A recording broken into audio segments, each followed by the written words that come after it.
Textile manufacturers in China are facing very tough times indeed. Many are expecting a major restructuring across the industry. Now, this will take out the weaker firms and leave just the stronger ones standing. Zhong Junfeng has all the details. The China Leisure Clothing Trade Fair in Zhongshan City has seen fewer international buyers this year, and it's not the only one. In fact, even companies dealing in textiles are reporting big drops in profits. 2 years ago, our gross profit was more than 20%. This year, we will be happy to have 12 to 15% profit margin.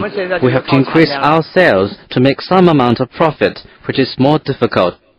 Rising material costs and wages have put pressure on clothing makers to raise prices, but weakening international demand and falling purchasing power of global buyers have pushed clothing firms to start moving their focus to domestic market as a way to diversify risk.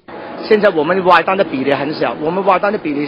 the international market only represents 30% of our total sales.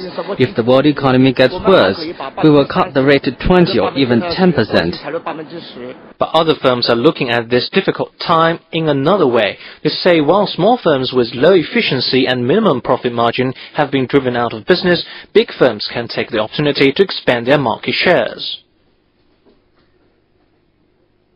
We design our own products. Our profit margin is above 60%.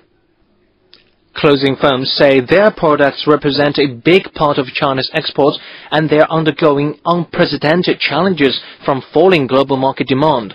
More and more firms are targeting the domestic market, which will make local competition impossible for weaker firms. The whole industry is expecting a reorganization, which will see only strong firms surviving. Zheng Junfeng, CCTV. We look at another industry that's also suffering. That's toy makers down south. Close to 7,000 employees were left without jobs and pay after 2 large toy factories in Dongguan City closed earlier this week.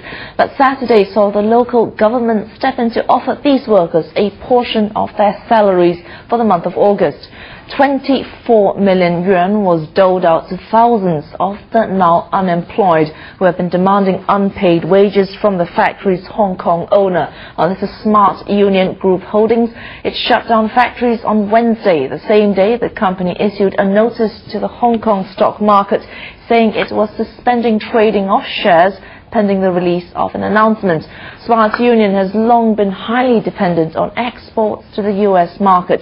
It has seen profits sink along with severe slowdowns in the U.S. economy, losing more than 200 million yuan in the first half of this year.